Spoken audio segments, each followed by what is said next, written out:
Welcome to TSAT. This is Eshwar Kumar. So ఈ వీడియోలో మనం తెలంగాణకు సంబంధించినటువంటి తెలంగాణ కరెంట్ అఫైర్స్ మే 2025 సంబంధించినటువంటి అంశాలను మనం డిస్కస్ చేసుకోబోతూ ఉన్నాం.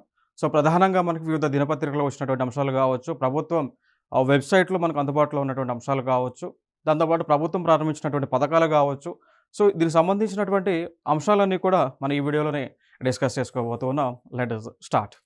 సో ముందుగా చూసుకుంటే తెలంగాణ ప్రభుత్వము ఇక్కడ ప్రజాపాలన, సో పాలనను ప్రజల చెంతకు తీసుకెళ్ళడానికి అనేక కార్యక్రమాలను చేస్తూ ఉంది. సో టెక్నాలజీని ఉపయోగించుకొని అనేక కార్యక్రమాలను చేస్తూ ఉన్నారు. సో దానిలో భాగంగా మనం చూసుకున్నట్లయితే ఇక్కడ మీ సేవ కియోస్కి అనేటువంటి ఒక డివైజెస్ని ఎస్టాబ్లిష్ చేయడం జరిగింది.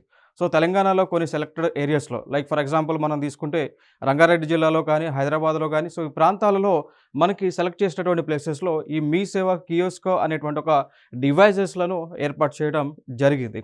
సో మీరు ఇక్కడ చూడొచ్చు, ఈ డివైజెస్ అనేటువంటి ఇక్కడ చూడొచ్చు, మీకు కనిపిస్తూ ఉంది. ఏటీఎం తరహాలో ఈ యొక్క డివైజెస్ అనేటువంటివి ఉండడం జరిగింది. మరి దీని వలన మన బెనిఫిట్స్ ఏంటి అంటే, ఇక్కడ మనకి కావాల్సినటువంటి సర్టిఫికేట్స్, ఇప్పుడు ఫర్ ఎగ్జాంపుల్ తెలంగాణలో ఉన్నటువంటి లైక్ మంత్రిత్వ శాఖలో ఉన్నటువంటి civil supplies department, so civil supplies department ఇచ్చేటువంటి రేషన్ కార్డ్స్ కానీ, సో ఈ రేషన్ కార్డ్స్ కానీ, లేదా రెవెన్యూ వారు ఇచ్చేటువంటి లైక్ కాస్ట్ సర్టిఫికేట్ కానీ, లేదా ఇన్కమ్ సర్టిఫికేట్ కానీ, దాంతోపాటు ఫ్యామిలీ మెంబర్ సర్టిఫికేట్స్ కానీ, అట్లా సో ఏ సర్టిఫికేట్స్ అయినా, సో గతంలో మీ సేవలో ఇచ్చేటువంటి ఏ సర్టిఫికేట్నైనా కూడా మనం జస్ట్ ఈ డివైజెస్ నుంచి తీసుకోవచ్చు. సో దీని ఏటీఎం తరహాలో ఎక్కడ పడితే అక్కడ పెట్టడానికి వెసులుబాటు ఉంటుంది. దీని ద్వారా ఆ సర్టిఫికేట్స్ని మీ సేవ దగ్గరికి వెళ్ళి క్యూ లైన్లో నుంచోకుండా, లేదా ప్రభుత్వ ఆఫీసుల్లోకి వెళ్ళి నుంచోకుండా మనం వెంటనే ఈ సర్టిఫికేట్లను పొందడానికి ఆస్కారం ఉండే విధంగా ఈ డివైజెస్ను తీసుకురావడం జరిగింది తెలంగాణ ప్రభుత్వం. ఇక దాంతోపాటు మరి ఈ వర్కింగ్ ప్రాసెస్ ఎట్లా ఉంటుంది అంటే, జనరల్గా సో మొట్టమొదటిసారి సర్టిఫికేట్ అనేటువంటిది మనం మీ సేవ దగ్గరికి వెళ్ళి అప్లై చేసుకోవాల్సి ఉంటుంది. సో మీ సేవ దగ్గర అప్లై చేసుకున్న తర్వాత సర్టిఫికేట్ వస్తుంది. అంటే ఆ మీ సేవకు అప్లై చేసిన తర్వాత మనకి ఎకనాలజ్మెంట్ అనేటువంటిది ఒకటి ఇస్తుంటారు జనరల్గా. సో ఎకనాలజ్మెంట్లో ఆ సర్టిఫికేట్ యొక్క నెంబర్ అనేటువంటిది ఉండటం జరుగుతుంది. సో ఆ నెంబర్ ఏదైతే ఉందో ఆ నెంబర్ని కనుక మీరు ఇక్కడ ఎంటర్ చేయడంలోనే మనకు సంబంధించినటువంటి సర్టిఫికేట్ దీంట్లో డిస్ప్లే అవుతుంది. డిస్ప్లే అయినప్పుడు దానికి సంబంధించినటువంటి ఫీజు ఏదైతే ఉందో, సో దాన్ని కనుక మనం పే చేస్తే వెంటనే సర్టిఫికేట్ ప్రింట్గా వస్తుంది. ఇక్కడ దీని నుంచి మనకి సర్టిఫికేట్ ప్రింట్ వస్తుంది. సో అది ఎక్కడికి వెళ్ళినా కూడా, ఇండియాలో ఎక్కడికి వెళ్ళినా కూడా అది వ్యాలిడ్ సర్టిఫికేట్గా పరిగణిస్తూ ఉండటం జరిగింది ఈ ప్రభుత్వం. సో ఇది ఇక్కడ మనకి మీ సేవ కియోస్కల్కి సంబంధించినటువంటి ఇన్ఫర్మేషన్. ఇంకా ఫర్దర్గా మనం చూసుకోవాల్సి వస్తే, ఇక్కడ మనకి ప్రభుత్వం లైక్ ఇక్కడ కేంద్ర విద్యాలయని ఏర్పాటు చేయడం జరిగింది. దానికి సంబంధించి శంకుస్థాపన ఫౌండేషన్ స్టోన్ని వేయటం జరిగింది అండి. ఓకే. సో అందులో లైక్ ఫౌండేషన్, దాంతోపాటు స్కూల్ కూడా కన్స్ట్రక్షన్ చేయడం జరిగింది. సో దానికి సంబంధించినటువంటి అంశాలు ఇవి కూడా ఇక్కడ చూడండి. Like CM Shri Revanth Reddy participated in the inauguration of Kendriya Vidyalaya at Machnoor village, Jharasangam mandal, Sangareddy district. Okay. So అంటే ఇది డెవలప్మెంటల్ కార్యక్రమాలలో భాగంగా అడగడానికి ఉన్నటువంటి స్కోప్ ఏరియాస్. ఓకే. సో దాంతోపాటు అంటే గతంలో మనం చూస్తున్నాం, ఇప్పుడు టీజీపీఎస్సీ నిర్వహించినటువంటి గ్రూప్ 1 ఎగ్జామ్ కానీ, 2లో కానీ, 3లో కానీ, 4లో కానీ క్వశ్చన్స్ అడుగున్నారు. అంటే ఏ విధంగా అడిగారంటే, ఇటీవల ఆవిష్కరించినటువంటి Kakatiya mega integrated textile park ఎక్కడుంది అని అడగటం జరిగింది. సో కాబట్టి దానికి ఒక ఆన్సర్ వచ్చేసి వరంగల్ జిల్లా ఉంది. సో వరంగల్ జిల్లాలోనే ఈ యొక్క textile, so mega integrated textile పార్క్ని ఏర్పాటు చేయడం జరిగింది. దాని యొక్క నేమ్ కూడా కాకతీయ అనేటువంటి పేరు పెట్టడం జరిగింది, వరంగల్ యొక్క ఇండికేషన్ని చూపిస్తూ అండి. ఓకే. సో అట్లాంటి క్వశ్చన్స్ని అడుగుతూ ఉన్నారు. కాబట్టి ఈ కోవలోనే మనకి ఇవి కూడా అడగడానికి ఛాన్సెస్ కనిపిస్తూ ఉంటాయి. ఎందుకు అంటే ఈ కేంద్రీయ విద్యాలయాలు ఇవన్నీ కూడా మనకి ఇన్స్టిట్యూషనల్, సో లైక్ ఫేమస్ ఇన్స్టిట్యూషనల్స్ అనమాట. సో అందుకోసం ఈ ఏరియా కూడా మనకి ఇంపార్టెంట్ అయినటువంటి అంశం. నెక్స్ట్ ఇంకొక అంశం మనం చూద్దాం. సో ఇక్కడ మనకి నీతి ఆయోగ్ యొక్క governing council, so NITI Aayog national institution for transforming India, Aayog అంటే కమిషన్. సో దీనిని మనం ఏర్పాటు చేసుకోవడం జరిగింది. సో ప్లానింగ్ కమిషన్ అనేటువంటి దాన్ని మనం తొలగించి దాని ప్లేస్లో నీతి ఆయోగ్ అనేటువంటి ఒక వ్యవస్థని తీసుకురావడం జరిగింది. సో ఇదొక అడ్వైజరీ బాడీగానో, ఇదొక థింక్ ట్యాంక్ గానో మనం చెప్తూ ఉంటాం. సో ఈ బాడీ యొక్క మీటింగ్స్ అనేటువంటివి జరుగుతూ ఉన్నాయి. సో లైక్ దీన్నే మనం నీతి ఆయోగ్ గవర్నింగ్ కౌన్సిల్ మీటింగ్స్ అని అంటాం. సో ఇది 10th అనమాట. సో 10th జరిగింది. సో 10th దానికి మనకి తెలంగాణ రాష్ట్రం నుంచి గౌరవ ముఖ్యమంత్రి గారు అటెండ్ అవ్వటం జరిగింది అండి. సో అటెండ్ అయిన తర్వాత ఈ గవర్నింగ్ కౌన్సిల్‌లో ముఖ్యమంత్రి గారు కొన్ని అంశాలను ప్రస్తావన తీసుకురావడం జరిగింది.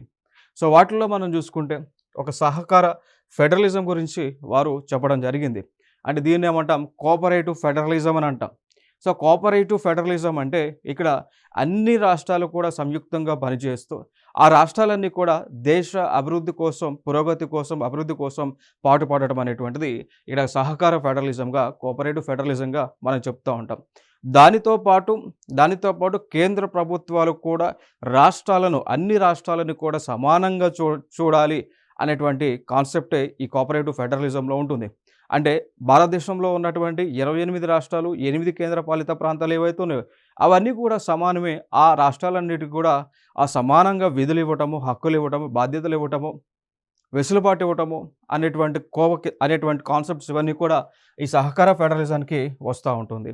సో దీని పాయింట్ ఆఫ్ వ్యూలో దీని గురించి మనకి ఈ యొక్క సభలో మాట్లాడటం జరిగింది. ఈ యొక్క మీటింగ్‌లో మాట్లాడటం జరిగింది. దానితో పాటు మనకిక్కడ కేంద్ర ప్రభుత్వం గవర్నమెంట్ ఆఫ్ ఇండియా ఒక నినాదంతో ముందుకు వెళ్తూ ఉన్నారు. సో దానిని మనం అంటాము వికసిత్ భారత్. వికసిత్ భారత్ అంటే డెవలప్డ్ ఇండియా అని. ఓకే. సో మనకి 2047 ఇయర్‌కి భారతదేశానికి స్వతంత్రం వచ్చి 100 ఇయర్స్ పీరియడ్ కంప్లీట్ అవుతూ ఉంటుంది. భారతదేశానికి స్వతంత్రం వచ్చి ఈ 100 ఇయర్స్ పీరియడ్ కంప్లీట్ అవుతున్నటువంటి సందర్భాన ఈ ఇయర్‌కి భారతదేశాన్ని డెవలపింగ్ కంట్రీ నుంచి డెవలప్డ్ కంట్రీగా మార్చేటువంటి కాన్సెప్ట్ గైడ్లైన్సే ఈ యొక్క వికసిత భారత్ అనేటువంటిది. ఓకే. సో ఇది గవర్నమెంట్ ఆఫ్ ఇండియా అనౌన్స్ చేయగా దానిలో భాగంగా మనకి తెలంగాణ ప్రభుత్వము ఒక కాన్సెప్ట్‌తో ముందుకు వస్తూ ఉన్నారు. దాన్నే తెలంగాణ రైజింగ్ 2047 అని. ఓకే. సో 2047 కల్లా తెలంగాణ రాష్ట్రాన్ని కూడా భారతదేశంలో అగ్రగామిగా అన్ని విధాలుగా కూడా సో లైక్ ఆక్వా రంగం కానీ, అగ్రికల్చర్ వ్యవసాయ రంగం కానీ, ఆర్థిక పరంగా కానీ, జీడీపీలో కానీ, ఎకానమీలో కానీ, పర్ క్యాపిటల్ ఇన్కమ్‌లో కానీ, లిటరసీలో కానీ, డెవలప్మెంటల్లో కానీ, హ్యూమన్ క్యాపిటల్‌లో కానీ, హ్యూమన్ డెవలప్మెంట్‌లో కానీ సో ఈ అన్ని రంగాలలో తెలంగాణ ప్రభుత్వాన్ని భారతదేశంలో అగ్రగామిగా నిలబెట్టాలనేటువంటి ఉద్దేశంతోనే ఇక్కడ మనకి ఈ తెలంగాణ రైజింగ్ 2047 అనేటువంటి దాన్ని తీసుకురావడం జరిగింది. ప్రభుత్వం అనౌన్స్ చేసింది. సో దీని గురించి కూడా మనకి సభలో ముఖ్యమంత్రి గారు మాట్లాడటం జరిగింది. సో ఇక్కడ ఇంకొక అంశం మనకి స్పష్టం చేయడం జరిగింది. సో 2047కు వికసిత్ భారత్‌లో భాగంగా గవర్నమెంట్ ఆఫ్ ఇండియా ఎకానమీకి సంబంధించి ఒక టార్గెట్‌ని అయితే పెట్టుకోవడం జరిగింది. ఆ టార్గెట్ ఏంటి అంటే ఇక్కడ $30 ట్రిలియన్ మన భారతదేశం యొక్క ఆర్థిక వ్యవస్థని తీసుకెళ్లాలనేటువంటి ఉద్దేశం అన్నమాట. సో దానిలో భాగంగా ఏదైతే మన గవర్నమెంట్ ఆఫ్ ఇండియా $30 ట్రిలియన్ ఆర్థిక వ్యవస్థని తీసుకెళ్లాలనేటువంటి టార్గెట్ పెట్టుకుందో దానిలో అగ్రగామిగా ఎక్కువ పర్సెంటేజ్ తెలంగాణ నుంచే ఉండాలనేటువంటి ఉద్దేశంతో కూడా ఏ విధంగా ప్లాన్ ఆఫ్ యాక్షన్ ఉండాలనేటువంటి అంశాన్ని కూడా ఇక్కడ మనకి ముఖ్యమంత్రి గారు ఈ సభా వేదికగా తెలియజేయడం జరిగింది అండి. ఇంకా ఫర్దర్‌గా ఇంకా కొన్ని అంశాలు మనం మాట్లాడుకోవాల్సి వస్తే ఇక్కడ సో ఏదైతే మనకి భారత ప్రభుత్వం $30 ట్రిలియన్ మేర ఆర్థిక వ్యవస్థని తీసుకెళ్లాలనేటువంటి ఆలోచన చేస్తూ ఉందో సో దానిలో కూడా తెలంగాణ పాత్ర ఎక్కువగా ఉండాలనేటువంటి ఉద్దేశంతో సో తెలంగాణ నుంచి 8% అంటే దాంట్లో $2.4 ట్రిలియన్ జీఎస్డిపి తెలంగాణ నుంచి ఉండే విధంగా తాకు చర్యలు తీసుకుంటున్నామనేటువంటి అంశాన్ని కూడా తెలియజేయడం జరిగింది. సో దానితో పాటు Telangana clean and green energy policy 2025 గురించి వారు తెలియజేయడం జరిగింది. అంటే తెలంగాణ రాష్ట్రాన్ని ఎలక్ట్రిక్ వెహికల్ హబ్గా మార్చాలనేటువంటి ఆలోచన, ఈవీ వెహికల్స్ హబ్గా మార్చాలనేటువంటి ఆలోచన, గ్రీన్ హైడ్రోజన్ ఎనర్జీని ఉత్పత్తి చేయాలనేటువంటి ఆలోచన, సోలార్ ఎనర్జీ నుంచి ఎనర్జీ ప్రొడ్యూస్ చేయడం, టైడల్ ఎనర్జీ నుంచి ఎనర్జీ ప్రొడ్యూస్ చేయడం, విండ్ నుంచి టైడల్ ఎనర్జీని ప్రొడ్యూస్ చేయాలనేటువంటి ఈ ఆలోచనల్ని కూడా ఈ పాలసీని అనుసరించి తెలియజేయడం జరిగింది. ఇంకా దాని తర్వాత మనం చూసుకుంటే 2030 నాటికి రాష్ట్రంలో 6,000 పబ్లిక్ ఎలక్ట్రిక్ వెహికల్ ఛార్జింగ్ యూనిట్లను ఏర్పాటు చేసే దిశగా అడుగులు వేస్తున్నాం అనేటువంటి అంశాన్ని కూడా మనకి ముఖ్యమంత్రి గారు స్పష్టం చేయడం జరిగింది. దానితో పాటు మూసీ నది పునర్జీవన ప్రాజెక్ట్ అంటాం. సో లైక్ మూసీ నది యొక్క రీడెవలప్మెంట్ ప్రాజెక్ట్ని గురించి కూడా వారు స్పష్టం చేయడం జరిగింది ఈ వేదికగా. అంటే ఇక్కడ మనకి తెలంగాణ ప్రాంతంలో ఏదైతే మూసీ నది అనేటువంటిది ఏదైతే ఉందో సో ఏదైతే కాలుష్యం వల్ల కానీ, వాటర్ పొల్యూషన్ వల్ల కానీ, ఏదైతే మురుగునీరు వల్ల కలుషితమైందో ఆ నది మొత్తాన్ని కూడా వీరు ఇక్కడ క్లీన్ చేయడం, సో పరిశుభ్రంగా ఉంచి క్లీన్ చేసి ఆ నదీ పరివాహక ప్రాంతాన్ని మొత్తాన్ని కూడా ఇక్కడ టూరిజం స్పాట్గానో, టూరిజం ప్లేస్గానో, టూరిజం హబ్గానో డెవలప్ చేసేటువంటి ఉద్దేశం ఉంది అనేటువంటి అంశాన్ని కూడా వీరు స్పష్టం చేయడం జరిగింది ఇక్కడ. సో దాంతోపాటు ఇంకొక అంశాన్ని స్పష్టం చేశారు. తెలంగాణలో ఉన్నటువంటి దాదాపు 12.36 లక్షల ఎకరాలకు సాగునీటి అందించడానికి తగు చర్యలను తీసుకుంటున్నాం అనేటువంటి అంశాన్ని కూడా ఈ సభా వేదికగా వారు స్పష్టం చేయడం జరిగింది. ఇంకా దాని తర్వాత మనం చూసుకుంటే ఇక్కడ ఇంకొక అంశాన్ని మనం చూద్దామండి. సో ఇక్కడ తెలంగాణలో కొన్ని ప్రాంతాలను సెలెక్ట్ చేయడం జరిగింది. Like PM inaugurates 3 redeveloped railway stations in Telangana అండి. సో కేంద్ర ప్రభుత్వం ఒక ఆలోచన చేస్తూ ఉంది. భారతదేశంలో ఉన్నటువంటి అన్ని రైల్వే స్టేషన్స్ అన్నిటినీ కూడా మెరుగైన వసతులను కల్పించి రీడెవలప్మెంట్ చేయాలనేటువంటి ఆలోచన చేస్తూ ఉంది. సో దానిలో భాగంగా ఇక్కడ నరేంద్ర మోడీ గారు, ప్రైమ్ మినిస్టర్ గారు తెలంగాణలో కొన్ని రైల్వే స్టేషన్స్ని సెలెక్ట్ చేయడం జరిగింది. అందులో మనం చెప్పుకోవాలంటే 3 రైల్వే స్టేషన్స్ని వారు సెలెక్ట్ చేశారు. అవే బేగంపేట, వరంగల్ అండ్ కరీంనగర్. సో ఈ 3 రైల్వే స్టేషన్లను అమృత్ భారత్ స్టేషన్స్ ప్రాజెక్ట్ కింద సెలెక్ట్ చేయడం జరిగింది. సో సెలెక్ట్ చేసిన తర్వాత దానికి ఫండ్ అనేటువంటిది రిలీజ్ చేశారు. దాదాపు మనం చూసుకుంటే 25 crore.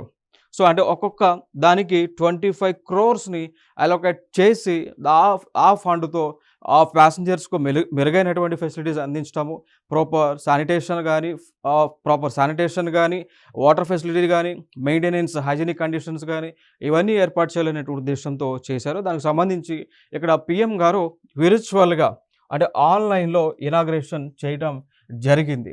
సో ఇదొక ఇంపార్టెంట్ అంశంగా మనం మాట్లాడుకోవచ్చు. మరి ఈ పాయింట్ ఆఫ్ వ్యూలో ఈ కాంపిటేటివ్ ఎగ్జామ్స్కి ఏ విధంగా ఉపయోగపడుతుంది అంటే కొన్ని సందర్భాలలో ప్లేసెస్ని అడగడానికి ఛాన్సెస్ ఎక్కువగా ఉండడం జరిగింది. కారణం ఏంటి అంటే లైక్ కేంద్ర ప్రభుత్వం తెలంగాణ రాష్ట్రంలో ఏదైనా ప్లేసెస్ సెలెక్ట్ చేసింది డెవలప్మెంట్ కోసం అంటే ఆ ప్లేసెస్ని అడుగుతూ ఉన్నారు. మీకు ఎగ్జాంపుల్గా నేను చెప్పాలి అంటే గతంలో టీజీపీఎస్సీలో వచ్చినటువంటి క్వశ్చన్స్ మనం ఒకసారి చూద్దామండి. సో ఈ క్వశ్చన్స్ ఇక్కడ ఏంటి అంటే గతంలో లైక్ ప్రసాద్ అనేటువంటి ఒక పథకానికి సంబంధించి తెలంగాణ ప్రాంతం నుంచి ఏ పట్టణాన్ని సెలెక్ట్ చేశారు అనేటువంటి క్వశ్చన్ని అడగడం జరిగింది. మరి దానికి ఆన్సర్ ఏంటి అంటే భద్రాచలంలో ఉన్నటువంటి సో అక్కడ వేంచేసి ఉన్నటువంటి రామాలయం. సో శ్రీరాముని యొక్క ఆ రామాలయానికి సంబంధించి ఆ డెవలప్మెంట్ గురించి ఆ ప్రసాద్ స్కీమ్ కింద ఆ రామాలయాన్ని తీసుకొని డెవలప్మెంటల్ వర్క్స్ చేయడం జరిగింది. ఓకే, సో అట్లా ఆ పాయింట్ ఆఫ్ వ్యూలో క్వశ్చన్స్ వస్తూ ఉన్నాయి కాబట్టి ఇది కూడా ఇంపార్టెంట్ క్వశ్చన్గా ఏరియాగా మనం చెప్పుకోవచ్చు అండి. ఇంకా దాని తర్వాత మనం చూసుకుంటే ఇంకొక అంశం ఇక్కడ మనకి ముఖ్యమంత్రి గారు నల్లమల డిక్లరేషన్ని ప్రకటించడం జరిగింది. సో ఈ నల్లమల్ల డిక్లరేషన్ అనేటువంటిది ఏదైతే ప్రకటించారో ఆ ప్రకటించినటువంటి సందర్భంలో మనకి ముఖ్యమంత్రి గారు కొన్ని అంశాలను స్పష్టం చేస్తూ ఉన్నారు. అవి మనం చూసుకుంటే రాష్ట్రంలో ఉన్నటువంటి 2,30,735 మంది గిరిజన రైతులకు 6.69 లక్షల ఎకరాలకు భూ యాజమాన్యపు హక్కులు అనేటువంటిది ఇస్తూ ఉన్నాము అనేటువంటి అంశాన్ని వారు స్పష్టం చేశారు. దానితో పాటు ఇక్కడ ఒక పథకానికి సంబంధించి చెప్పారు అండి, ఇందిరా సౌరగిరి జల వికాసం అనేటువంటి పథకాన్ని గురించి కూడా వారు చెప్పడం జరిగింది. మరి ఇక్కడ పథకం అనేటువంటిది ఏదైతే వారు చెప్పి ఉన్నారో ఈ పథకం దేనికి సంబంధించింది అంటే గిరిజనులకు చూడవచ్చు. సో లైక్ గిరిజనులకు సౌర అంటే లైక్ సోలార్ సిస్టమ్ ద్వారా వాటర్ని పంపింగ్ చేసేటువంటి వ్యవస్థని ఇవ్వటము అనమాట. సో ఇది ఈ స్కీమ్ యొక్క ముఖ్య ఉద్దేశం. అంటే నథింగ్ బట్ గిరిజనులు ఎవరైతే తెలంగాణ రాష్ట్ర వ్యాప్తంగా ఉన్నారో వారందరికీ కూడా ఉచితంగానే ఈ సోలార్ పంప్ సెట్లను ఇచ్చి దాని ద్వారా వాటర్ సో వ్యవసాయానికి నీరు అందించేటువంటి కార్యక్రమం. సో దానితో పాటు సోలార్ ప్యానెల్స్ని కూడా కొన్ని ప్లేసెస్లో ఏర్పాటు చేసి ఆ సోలార్ ప్యానెల్స్ ద్వారా విద్యుత్ ఏదైతే ఉత్పత్తి అవుతూ ఉంటుందో ఆ విద్యుత్ని గృహ అవసరాల కోసం వినియోగించడమే కాకుండా మిగిలినటువంటి విద్యుత్ని రాష్ట్ర అవసరాలు ఉపయోగించుకునే విధంగా గ్రిడ్లను ఏర్పాటు చేస్తాము అనేటువంటి అంశాన్ని కూడా వీరు ఇక్కడ తెలియజేయటం జరిగింది. క్లియర్ కదా. సో నెక్స్ట్ ఇంకొక అంశం మనం చూస్తే సేమ్ ఇదే కాన్సెప్ట్ ఇక్కడ లైక్ ఇందిరా సౌర గిరి జల వికాసం ప్రభుత్వం లాంచ్ చేయడం జరిగింది ఈ యొక్క పథకం అండి. సో మే 19, 2025 ఉదయం 11 గంటలకు మాచారంలో అమరాబాద్ నాగర్ కర్నూలు జిల్లా దగ్గర ఈ యొక్క పథకాన్ని పైలట్ ప్రాజెక్ట్ కింద లాంచ్ చేయడం జరిగింది.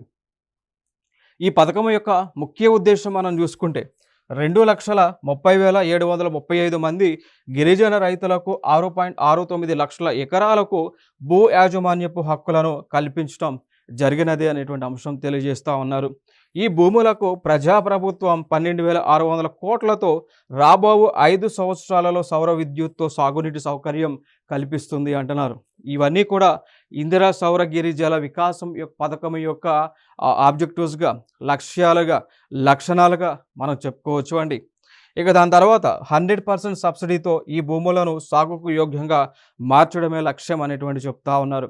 ఈ పథకము ద్వారా ఏ భూములైతే గిరిజనుల ఆధ్వర్యంలో ఉన్నాయో, ఏ భూములైతే గిరిజనుల కంట్రోల్లో ఉన్నాయో సాగు చేస్తూ ఉన్నారు, ఆ భూములన్నింటినీ కూడా 100% ప్రభుత్వ ఖర్చుతో, 100% సబ్సిడీతో వాటిని వినియోగంలోకి, సాగులోకి తీసుకొచ్చేటటువంటి ఆలోచన ఈ పథకం కింద చేస్తున్నాం అనేటువంటి అంశాన్ని స్పష్టం చేయడం జరిగింది.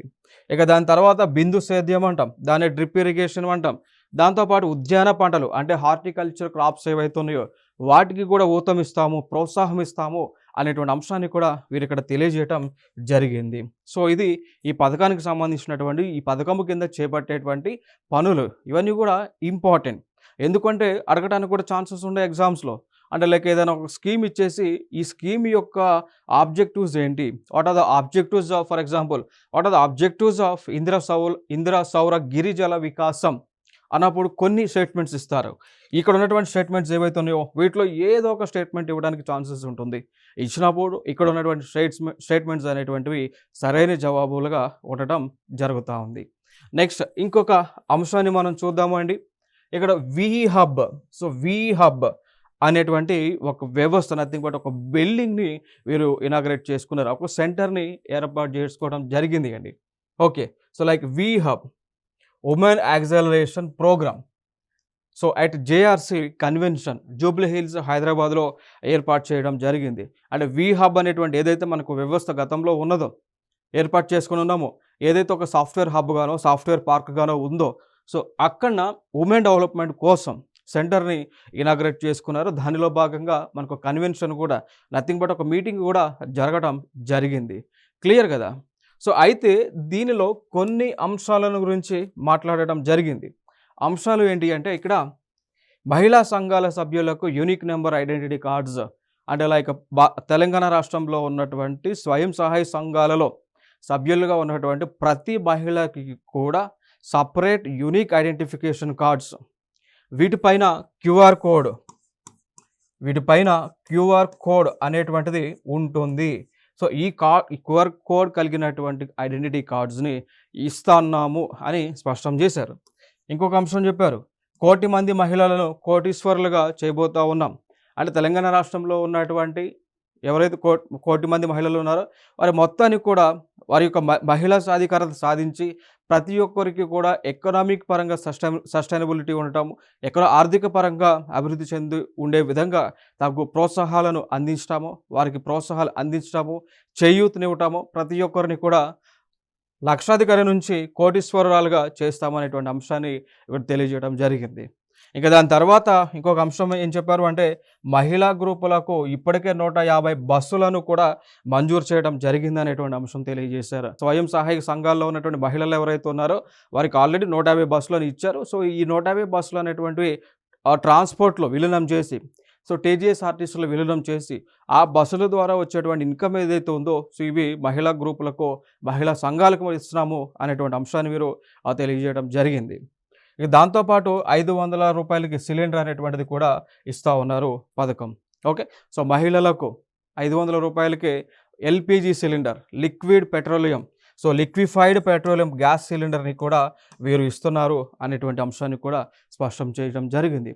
సో ఈ పాయింట్ ఆఫ్ వ్యూలో కాంపిటేటివ్ ఎగ్జామ్స్కి మనం ఎక్కువగా గుర్తుపెట్టుకోవాల్సిన అంశాలు ఏంటి అంటే లైక్ ఈ వి Hub women acceleration programme venue ఎక్కడ, హైదరాబాద్లో జరిగింది. సో దీనిలో మనకి చెప్పినటువంటి అంశాలు ఏంటి, మహిళా సంఘాలకు సభ్యులకు సంబంధించి యూనిక్ ఐడెంటిటీ కార్డ్స్ని, దాంతోపాటు గ్యాస్ సిలిండర్ ఎందుకు ఇస్తూ ఉన్నారు, 500 రూపీస్కి ఇవ్వడం జరుగుతూ ఉంది. సో ఇవన్నీ కూడా మోస్ట్గా మనం గుర్తుపెట్టుకోవాల్సిన అంశాలు. ఇక దాని తర్వాత మనం చూద్దాం, తెలంగాణకు సంబంధించి తెలంగాణ రాష్ట్రము వ్యవసాయ పరంగా అభివృద్ధి చెందుతూ ఉంది అండి. సో గతంలో తినడానికి అంటే లైక్ గతంలో పంట పండించడానికి నీరు లేనటువంటి సిచ్యువేషన్ ఉన్నటువంటి రాష్ట్రంలో ఆహార భద్రత, ఆహార కొరత ఉన్నటువంటి రాష్ట్రంలో, గతంలో ఉన్నటువంటి రాష్ట్రంలో ఈ రోజున నేడు మనం చూసుకుంటే ఆహారాన్ని ఎగుమతి చేసే పరిస్థితిలోకి మనం అభివృద్ధి చెందడం జరిగింది. సో చూసుకుంటే మరి ఇక్కడ కేంద్ర గణాంకాల ప్రకారం, రాష్ట్ర గణాంకాల ప్రకారం, సో సెంట్రల్ గవర్నమెంట్ స్టాటిస్టిక్స్ ప్రకారం మనం చూసుకుంటే తెలంగాణ రాష్ట్రము రైస్ ప్రొడక్షన్లో ఫస్ట్ ప్లేస్లో ఉండటం జరిగింది. ఓకే, సో దేశంలోనే తెలంగాణ రాష్ట్రము ప్యాడీ ప్రొడక్షన్, రైస్ ప్రొడక్షన్లోనే మనం ఫస్ట్ ప్లేస్లో ఉన్నాము అనేటువంటి అంశాన్ని స్పష్టం చేయడం జరిగింది. ఈవెన్ మనకి ఇక్కడ సోషియో ఎకనామిక్ సర్వేలో ఇదే అంశాన్ని వారు స్పష్టం చేయడం జరిగింది. ఓకే, సో దాంతోపాటు ఇదంతా కూడా మనకు టన్నులో ఉత్పత్తి ఎంత వస్తుంది, దిగుబడి ఎంత వస్తుంది అనేటువంటిది వరి నుంచి మనం చూసుకుంటే మరి 2024-2025కి ఈ విధంగా లైక్ మనం చూసుకుంటే 2,75,30,800 టన్నుల మేర ఉత్పత్తి, so agriculture like paddy productivity వస్తుంది అనేటువంటి అంశాన్ని ఇక్కడ తెలియజేస్తూ ఉన్నారు. ఇక దాని తర్వాత మొక్కజొన్న చూస్తే 34,13,000 టన్నులు, అండ్ వేరుశనగ 2,29,510 టన్నుల మేర, సోయా 2,90,630 టన్నుల మేర ఈ యొక్క ప్రొడక్టివిటీ దిగుబడి వస్తుంది అనేటువంటి అంశాన్ని మనకి సోషియో ఎకనామిక్ సర్వే ద్వారా మనకి తెలుస్తూ ఉంది. ఓకే, ఇంకొక అంశం మనం చూద్దాం మిస్ వరల్డ్కి సంబంధించి. సో మిస్ వరల్డ్ టాలెంట్ ఛాంపియన్షిప్గా ఇండోనేషియా సుందరి విన్ అవడం జరిగింది. సో ఇక్కడ మనకి సింపుల్గా ఏం చెప్పాలి అంటే లైక్ మిస్ వరల్డ్ కాంపిటీషన్ తెలంగాణలో మనకి హైదరాబాద్లో నిర్వహించడం జరిగింది. సో మే 22న శిల్పకళా వేదికగా ఈ యొక్క మిస్ వరల్డ్ కాంపిటీషన్ అనేటువంటిది జరగటం జరిగింది. సో ఈ కాంపిటీషన్లో టాప్ 3 ప్లేసెస్ మనం చూసుకుంటే ఇండోనేషియా దేశానికి చెందినటువంటి యువతి సో మోనికా కేజియాజ్ సెంబరింగ్, సో వీరు ఫస్ట్ ప్లేస్లో నిలవడం జరిగింది. సెకండ్ ప్లేస్లో మనం చూసుకుంటే కామరూన్కి చెందినటువంటి మిస్ కామరూన్ ఇస్సే ప్రిన్సెస్, వీరు సెకండ్ ప్లేస్లో ఉన్నారు. థర్డ్ ప్లేస్ మనం చూసుకుంటే ఇటలీకి చెందినటువంటి చైరా ఎస్పోసిటీ, సో వీరు టాప్ 3 ప్లేసెస్లో ఉండడం జరిగింది. సో ఇది మిస్ వరల్డ్ కాంపిటీషన్ అనేటువంటిది ఏదైతే మనకు తెలంగాణ రాష్ట్రంలో హైదరాబాద్లో శిల్పకళ వేదికగా మే 22న జరిగిందో, సో దానిలో టాప్ 3 ప్లేసెస్ సాధించినటువంటి వారి యొక్క దేశాలు కూడా ఇక్కడ ఇంపార్టెంట్. ఓకే, ఎందుకంటే అడగడానికి ఛాన్సెస్ ఉన్నటువంటి ఏరియాస్. నెక్స్ట్ అంశం, సో ప్రపంచ వేదికపై హైదరాబాద్ పోలీస్కు గుర్తింపు అనేటువంటిది మనకి కనిపిస్తూ ఉంది అండి. ఓకే, సో ఇక్కడ మనం చూసుకుంటే మనకి ఇక్కడ ఒక అవార్డు అంటాం, ఇది ఒక కేటగిరీ ఆఫ్ అవార్డ్. సో దానినే excellence in anti narcotics award అండి. So excellence in anti narcotics award, clear కదా. సో దీనిని అనౌన్స్ చేశారు, ఈ కేటగిరీ అనౌన్స్ చేశారు, క్లియర్. సో దేనిలో ఒక సమిట్లో, ఏ summit, world police summit. So దాన్ని WPS 2025 అంటాం. సో వరల్డ్ పోలీస్ సమిట్ దుబాయ్లో జరగగా, సో దీనిలో ఈ కేటగిరీ కింద excellence in anti narcotics award కింద హైదరాబాద్ పోలీస్ డిపార్ట్మెంట్ని సెలెక్ట్ చేయడం జరిగింది. మరి ఈ అవార్డుని అందుకోవడానికి దుబాయ్కి మన IPS officer Kotwal CV Anand గారు అటెండ్ అవటం జరిగింది, క్లియర్ కదా. సో ఇది అవార్డుకి సంబంధించింది. పోలీస్ డిపార్ట్మెంట్ యొక్క ప్రతిభ, పనితీరు ఏ విధంగా ఉందో తెలియజేయడానికి ఈ యొక్క అవార్డు అనేటువంటిది ఒక నిదర్శనంగా కనిపిస్తుందని చెప్పొచ్చు అండి. ఇంకొక అంశం మనం చూసుకోవచ్చు, ఈ అవార్డు అనేటువంటిది ఏదైతే ఉందో ఇది ఎందుకు ఇస్తారంటే లైక్ నార్కోటిక్స్, సో మత్తు పదార్థాలు, మత్తు పానీయాలను ప్రజలు ఎక్కువగా తీసుకోకుండా అరికట్టడము, స్మగ్లింగ్ అనేటువంటిది జరగకుండా నిషేధించడము, తగు చర్యలను తీసుకున్నటువంటి రాష్ట్రాలకు ఈ అవార్డు అనేటువంటిది ప్రజెంట్ చేస్తూ ఉంటారు. సో మరి ఇక్కడ తెలంగాణ ప్రభుత్వము ఈ ఏదైతే మనకు నార్కోటిక్స్ అంటామో, సో గంజాయి కానీ, మరోజమ కానీ, ఇట్లాంటి హానికరమైనటువంటి మత్తు పదార్థాలు ఏవైతే ఉన్నాయో అవి తెలంగాణ రాష్ట్రంలో లేకుండా నిషేధించి, దాంతోపాటు అవి తెలంగాణ రాష్ట్రంలోకి రాకుండా తగు చర్యలను తీసుకున్నటువంటి సందర్భాన ఈ కేటగిరీ కింద తెలంగాణ ప్రభుత్వం యొక్క పోలీస్ డిపార్ట్మెంట్ని సెలెక్ట్ చేయడం జరిగింది. నెక్స్ట్ ఇంకొక అంశం మనం చూద్దామండి ఇక్కడ. సో RTI చీఫ్ కమిషనర్గా చంద్రశేఖర్ రెడ్డిని నియమించడం జరిగింది. సో RTI చీఫ్ కమిషనర్గా చంద్రశేఖర్ రెడ్డిని ఇక్కడ నియమించుకోవడం జరిగింది అండి. సో దానితో పాటు ఇంకా మరికొంతమందిని ఇక్కడ తెలంగాణలో నియమించుకోవడం జరిగింది. సో వారు మనం చూసుకుంటే లైక్ చూడొచ్చు ఇక్కడ సో ఈయన chief information commissioner. Doctor G Chandrasekhar Reddy IFS retired. And Shri P V Srinivasarao state information commissioner. Shrimati Mohsina Parveen state information commissioner 2. Desala Bhopal Boreddy Ayodhya Reddy state information commissioner 4. And Shrimati Vaishnavi Merla state information commissioner 5. So వీరందరూ కూడా టోటల్గా ఎంతమంది ఉన్నారండి? 6 ఉన్నారు ఇక్కడ. ఓకే, సో అంటే లైక్ 5 + 1 టోటల్గా 6 ఉండటం జరిగింది. సో వీళ్ళందరూ కూడా సమాచార హక్కు చట్టాన్ని అమలు చేయడానికి వీరి యొక్క పాత్రను పోషిస్తూ ఉంటారు. లైక్ మనం చెప్పవచ్చు రైట్ టు ఇన్ఫర్మేషన్ యాక్ట్ అని అంటాం. So right to information, so సమాచార హక్కు చట్టం ఏదైతే ఉందో ఇది మనకు 2005 నుంచి కూడా అమలులోకి ఉన్నటువంటి సందర్భాన ఈ చట్టాన్ని మరింత పదును పెట్టి మరింత పకడ్బందీగా అమలు చేసేటువంటి ఉద్దేశంతో ప్రభుత్వం వీరందరినీ కూడా నియమించడం జరిగింది. అంటే ఇక్కడ లైక్ ఫైనల్గా నియమించేది ఆమోద ముద్ర వేయాల్సింది గవర్నర్ కాబట్టి వీళ్ళందరి యొక్క నియామకం ప్రకారం అంటే వీరి యొక్క అపాయింట్మెంట్ని ఆమోదం తెలపడం జరిగింది రాష్ట్ర గవర్నర్ గారు. ఓకే, సో ఇది ఇక్కడ ఇంపార్టెంట్ అంశంగా మనం మాట్లాడుకోవచ్చు. ఇవన్నీ కూడా అపాయింట్మెంట్స్లో భాగంగా తెలుసుకోవాల్సినటువంటి అంశాలు. ఇంకొక అంశం మనం చూడవచ్చు ఇక్కడ, ఈ ఆర్టీఐ చీఫ్ కమిషనర్ ఎవరైతే ఉన్నారో దాంతోపాటు మిగిలినటువంటి కమిషనర్స్ ఎవరైతే ఉన్నారో మరి వీరి యొక్క పదవి కాలం ఎంత ఉంటుంది అనేటువంటి అంశం ఇక్కడ ఇంపార్టెంట్.